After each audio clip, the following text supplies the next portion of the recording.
My dear student, let us start our discussion about the instrument of interstate relations. Unit number 3 in the international relations. For the first time, first of all, we are taking into consideration as the foreign policy. Foreign policy is a systematic statement. Foreign policy is a systematic statement of deliberately selected national interest. Deliberately selected national interest. Every country must have the foreign policy for the fuller and systematic involvement in the international relations. International relations. A state without foreign policy is like a ship without a radar and will drift aimlessly without any directions by every storm. By every storm. By every storm. So, all states have to adopt some kinds of the foreign policy in order to have some kind of the relationship among themselves.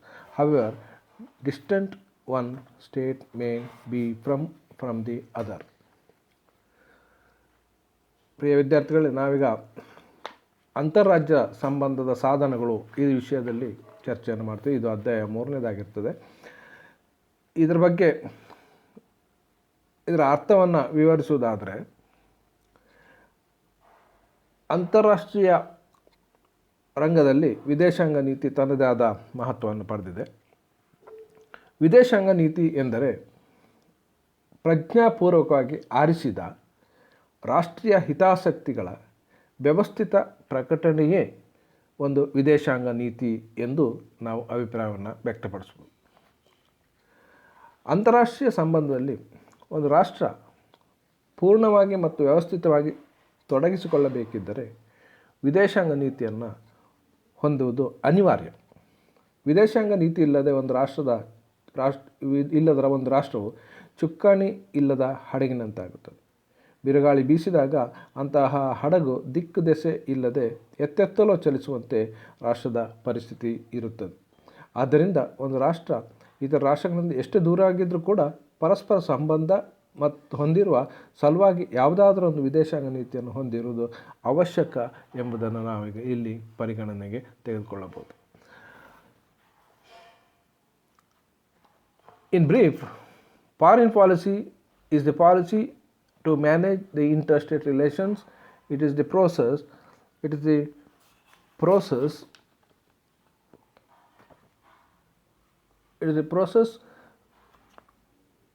of making decisions issues of the international importance. So, in broad sense, foreign policy, it includes the objectives, plans, actions taken by the nations in relation to the other nations.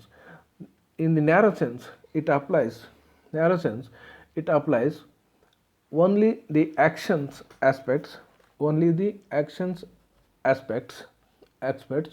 that it is actions taken by the government agencies in the external phase. ಅಂತಾರಾಷ್ಟ್ರೀಯ ಸಂಬಂಧವು ಸ್ಥೂಲವಾಗಿ ವಿದೇಶಾಂಗ ನೀತಿಯು ಇದರ ರಾಷ್ಟ್ರಗಳ ಜೊತೆಗೆ ಸಂದರ್ಭದಲ್ಲಿ ಒಂದು ರಾಷ್ಟ್ರ ಹೊಂದಿರುವ ಗುರಿ, ಯೋಜನೆ, ಅದು ಕೈಗೊಂಡ ಕ್ರಮಗಳನ್ನು ಒಳಗೊಂಡಿರುತ್ತದೆ. ಸಂಕುಚಿತ ಅರ್ಥದಲ್ಲಿ ಹೇಳುವುದಾದರೆ ಅದು ಒಂದು ಕ್ರಿಯಾತ್ಮಕ ಅಂಶ. ಅಂದರೆ ಅದು ವಿದೇಶಾಂಗ ವ್ಯವಹಾರದಲ್ಲಿ ಒಂದು ಸರ್ಕಾರಿ ಸಂಸ್ಥೆ ಕೈಗೊಂಡ ಕ್ರಮಗಳಿಗೆ ಸಂಬಂಧಿಸುತ್ತದೆ ಎಂದು ಅಭಿಪ್ರಾಯವನ್ನು ಸೂಚಿಸಬಹುದು. Let us move on to discussion about the definitions of foreign policies. First of all, according to Ratnaswamy, foreign policy is a bundle of principles and practices that regulate the intercourse of the state with other states. Professor Ratnaswamy ಅವರ ಅಭಿಪ್ರಾಯದಲ್ಲಿ ಒಂದು ರಾಷ್ಟ್ರವು ಇತರ ರಾಷ್ಟ್ರಗಳ ಜೊತೆಗೆ ಹೊಂದಿರುವ ಸಂಬಂಧವನ್ನು ನಿಯಂತ್ರಿಸುವ ತತ್ವ ಮತ್ತು ಆಚರಣೆಗಳ ಮೊತ್ತವನ್ನು ವಿದೇಶಾಂಗ ನೀತಿ ಎಂದು ಕರೆಯುತ್ತೇವೆ ಎಂದು ಹೇಳುತ್ತಾರೆ. ಅದೇ ರೀತಿ ಡಾಕ್ಟರ್ ಜಾನ್ಸನ್ ರವರು, according to the Johnson, foreign policy is the art of the government. Foreign policy is the art of the government, chiefly with respect to the foreign powers. Chiefly with respect to the foreign powers. Johnson ಅವರ ಅಭಿಪ್ರಾಯದಲ್ಲಿ ವಿದೇಶಾಂಗ ನೀತಿ ಎಂದರೆ ಮುಖ್ಯವಾಗಿ ವಿದೇಶ ಶಕ್ತಿಗಳಿಗೆ ಸಂಬಂಧಿಸಿದ ಒಂದು ರಾಷ್ಟ್ರದ ಕಲೆ ಎಂದು ವಿದೇಶಾಂಗ ನೀತಿಯನ್ನು ವ್ಯಾಖ್ಯಾನಿಸಿದ್ದಾರೆ. Yes, let us we are discussion about the nature of the foreign policy. The foreign policy of the nation has the following characteristic features. A. Extension of the domestic policy. The behavioral pattern of the various states is reflected in their foreign policy, and therefore foreign policy is intimately related with the domestic policy of the state. Foreign policy is the extension of the nation's domestic policy, even though a global political developments have an impact on the nation's foreign policy.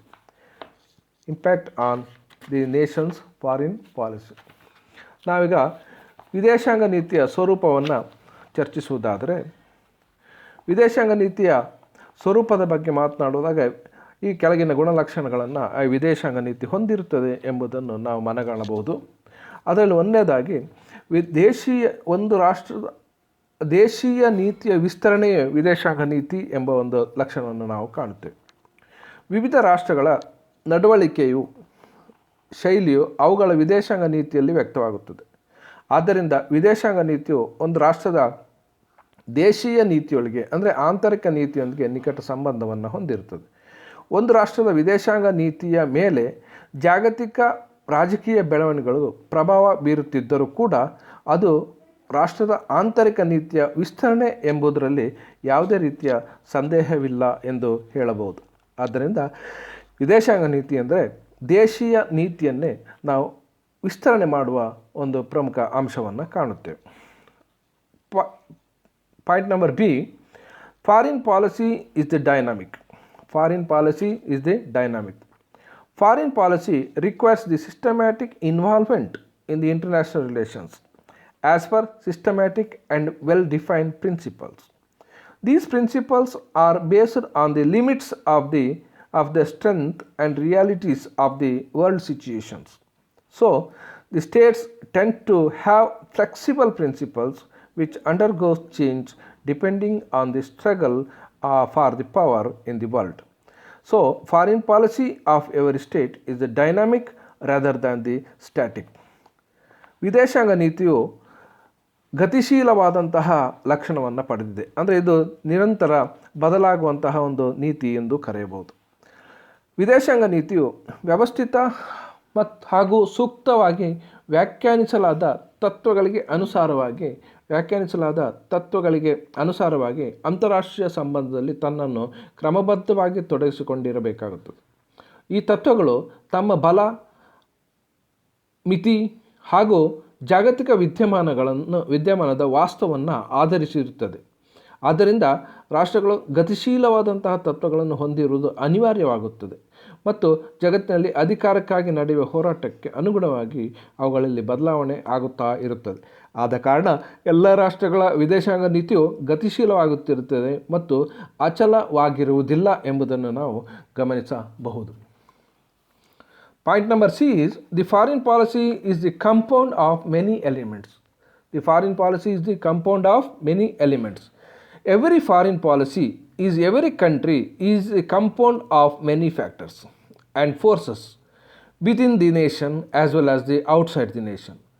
Some of these factors may be permanent and some of these factors are temporary, and yet some are hidden and vague. These may be objectives These may be objectives as well as the subjective. Thus, the elements of the foreign policy are innumerable. The totality of the what we call foreign policy is thus the compound of many elements. The compound of many elements. ಮೂರನೆಯ ಒಂದು ಲಕ್ಷಣವನ್ನು ನೋಡೋದಾದರೆ, ವಿದೇಶಾಂಗ ನೀತಿಯು ಹಲವು ಅಂಶಗಳ ಒಂದು ಮೊತ್ತ. ಪ್ರತಿಯೊಂದು ರಾಷ್ಟ್ರದ ವಿದೇಶಾಂಗ ನೀತಿಯು ರಾಷ್ಟ್ರದ ಒಳಗಿನ ಮತ್ತು ಹೊರಗಿನ ಹಲವು ಅಂಶ ಮತ್ತು ಶಕ್ತಿಗಳ ಮೊತ್ತವಾಗಿರುತ್ತದೆ. ಈ ಅಂಶಗಳಲ್ಲಿ ಕೆಲವು ಶಾಶ್ವತ ಮತ್ತು ಕೆಲವು ತಾತ್ಕಾಲಿಕವಾಗಿರುತ್ತದೆ. ಇನ್ನು ಕೆಲವು ಗುಪ್ತವಾಗಿದ್ದರೆ ಬೇರೆ ಕೆಲವು ಅಸ್ಪಷ್ಟವಾಗಿರುತ್ತದೆ. ಇವು ವಸ್ತುನಿಷ್ಠವಾಗಿರಬಹುದು ಅಥವಾ ವ್ಯಕ್ತಿನಿಷ್ಠವೂ ಆಗಿರಬಹುದು. ಹೀಗೆ ವಿದೇಶಾಂಗ ನೀತಿಯ ಅಂಶಗಳು ಅಸಂಖ್ಯ.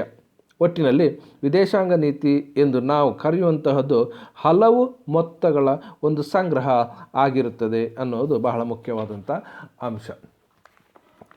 Next point number D. It includes the range of the activities of the state. It includes the range of the activities of the state. Foreign policy includes within its range all activities of the state to regulate the behavior of the states, either through the change or status quo, to ensure the maximum service of its interest. Thus, even a decision is to have no relations with a state is also a foreign policy. Foreign policy of every state involves the cooperation or conflict or neutrality or coexistence with other states, which covers the wide range of the activities of the every state. ಒಂದು ವಿದೇಶಾಂಗ ನೀತಿಯು ಒಂದು ರಾಷ್ಟ್ರದ ಎಲ್ಲ ಬಗೆಯ ಚಟುವಟಿಕೆಗಳನ್ನು ಒಳಗೊಂಡಿರುತ್ತದೆ ಎಂದು ಹೇಳಬಹುದು. ಇತರ ರಾಷ್ಟ್ರಗಳ ನಡವಳಿಕೆಗಳ ಮೇಲೆ ಪ್ರಭಾವ ಬೀರಲು ತನ್ನ ವ್ಯಾಪ್ತಿಯೊಳಗೆ ಒಂದು ರಾಷ್ಟ್ರವು ನಡೆಸುವ ಎಲ್ಲ ಚಟುವಟಿಕೆಗಳು ವಿದೇಶಾಂಗ ನೀತಿಯಲ್ಲಿ ಸೇರಿರುತ್ತವೆ. ತನ್ನ ಹಿತಾಸಕ್ತಿಯ ಗರಿಷ್ಠ ಪೂರೈಕೆಗಾಗಿ ಆ ರಾಷ್ಟ್ರ ತನ್ನ ನೀತಿಯನ್ನು ಬದಲಿಸಬಹುದು ಅಥವಾ ಯಥಾಸ್ಥಿತಿಯನ್ನು ಕಾಯ್ದುಕೊಳ್ಳಬಹುದು. ಒಂದು ರಾಷ್ಟ್ರದೊಂದಿಗೆ ಸಂಬಂಧ ಇರಿಸಿಕೊಳ್ಳದಿರಲು ಕೈಗೊಳ್ಳುವ ನಿರ್ಧಾರ ಕೂಡ ವಿದೇಶಾಂಗ ನೀತಿ ಎನಿಸುತ್ತದೆ. ಯಾವುದೇ ರಾಷ್ಟ್ರದ ವಿದೇಶಾಂಗ ನೀತಿಯು ಇತರ ರಾಷ್ಟ್ರಗಳ ಜತೆಗಿನ ಸಹಕಾರ ಅಥವಾ ಸಂಘರ್ಷ, ಅಲಿಪ್ತತೆ ಅಥವಾ ಸಹಬಾಳ್ವೆಗಳನ್ನು ಒಳಗೊಂಡಿರುತ್ತದೆ ಎಂಬುದನ್ನು ನಾವು ಗಮನಿಸಬಹುದು. ಆದ್ದರಿಂದ ರಾಷ್ಟ್ರಗಳ ಎಲ್ಲ ಬಗೆಯ ಚಟುವಟಿಕೆಗಳು ಕೂಡ ಈ ವಿದೇಶಾಂಗ ನೀತಿಯಲ್ಲಿ ಸೇರಿರುತ್ತದೆ ಎಂಬುದು ಬಹಳ ಪ್ರಮುಖವಾದಂಥ ಒಂದು ಅಂಶ. Next point number E. Foreign policy is connected to the national interest. The foreign policy cannot exist in the vacuum. It can exist only the context of national interest and objectives. Interest implies the aims conveyed to the policy makers by the community. Foreign policy of any nation cannot ignore the national interest. So, foreign policy is the course of action for achieving the objectives of the national interest. ವಿದೇಶಾಂಗ ನೀತಿಯು ರಾಷ್ಟ್ರೀಯ ಹಿತಾಸಕ್ತಿಗೆ ಸಂಬಂಧಿಸಿರುತ್ತದೆ. ವಿದೇಶಾಂಗ ನೀತಿಯು ಒಂದು ನಿರ್ವಾತ ಸ್ಥಳದಲ್ಲಿ ಇರುವಂತಹ ವಸ್ತುವಲ್ಲ. ರಾಷ್ಟ್ರೀಯ ಹಿತಾಸಕ್ತಿ ಮತ್ತು ಗುರಿಗಳ ಸಂದರ್ಭದಲ್ಲಷ್ಟೇ ಅದರ ಅಸ್ತಿತ್ವವಿರುತ್ತದೆ. ಸಮುದಾಯವು ನೀತಿ ನಿರೂಪಕರ ಗಮನಕ್ಕೆ ತಂದ ಗುರಿಗಳು ಹಿತಾಸಕ್ತಿ ಎನಿಸುತ್ತದೆ. ಯಾವುದೇ ಒಂದು ವಿದೇಶಾಂಗ ನೀತಿಯು ಅದರ ರಾಷ್ಟ್ರೀಯ ಹಿತಾಸಕ್ತಿಯನ್ನು ಅಲಕ್ಷಿಸುವಂತಿಲ್ಲ. ಒಟ್ಟಿನಲ್ಲಿ ರಾಷ್ಟ್ರೀಯ ಹಿತಾಸಕ್ತಿಯ ಗುರಿಗಳ ಸಾಧನೆಗೆ ಒಂದು ರಾಷ್ಟ್ರ ಕೈಗೊಳ್ಳುವ ಕ್ರಮವೇ ಅದರ ವಿದೇಶಾಂಗ ನೀತಿ ಆಗಿರುತ್ತದೆ ಎಂಬುದನ್ನು ನಾವು ಮನಗಾಣಬಹುದು. Point number F. Study of the foreign policy is very complex. Foreign policy is very complex phenomenon as one requires to go deep into the motivations of the nations to to understand it. It is due to this complex nature of the foreign policy that Felix Gross recommends that the study of the foreign policy should be treated as a science or a discipline. The complexity of the foreign policy has increased due to the new perspectives inducted by the behavioralist. Moreover, foreign policy of a nation towards different nations and different. For instance, the foreign policy of United States of America is not the same towards all the nations or the regions. It has the superior policy which guides it to have different policies towards different states. According to Felix, the superior policy of United States is its foreign policy, and the sum total of all different sets of policies for different nations and regions of the world. Thus, the nature of the foreign policy tends to be very complex, as every nation aims at a multitude of the goals at one and the same time. Sometimes it becomes very difficult to draw a clear lines of the distinction between the goals and means of the foreign policies.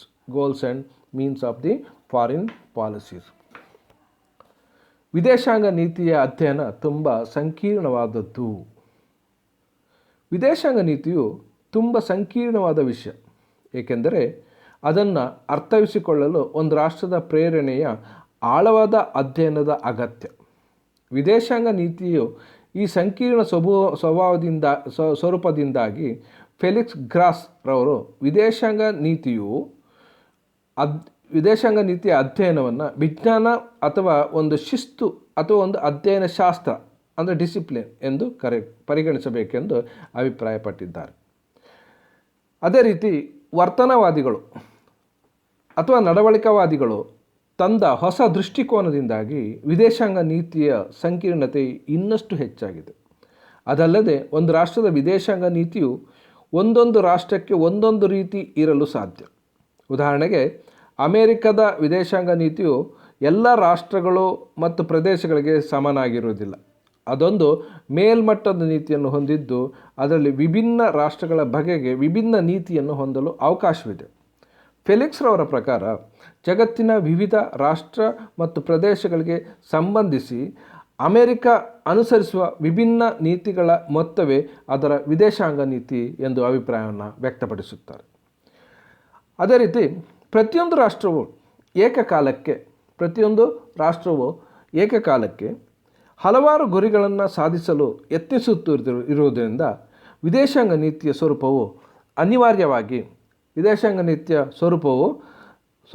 ಅನಿವಾರ್ಯವಾಗಿ ತುಂಬ ಸಂಕೀರ್ಣವಾಗಿರುತ್ತದೆ. ಇದರಿಂದಾಗಿ ಕೆಲವು ಸಲ ವಿದೇಶಾಂಗ ನೀತಿಯು ಗುರಿ ಮತ್ತು ಮಾರ್ಗಗಳನ್ನು ನಿಖರವಾಗಿ ಪ್ರತ್ಯೇಕಿಸುವುದು ತುಂಬ ಕಷ್ಟಸಾಧ್ಯವಾದಂತಹ ಅಂಶ ಎಂದು ನಾವಿದನ್ನು ಪರಿಗಣಿಸಬಹುದು.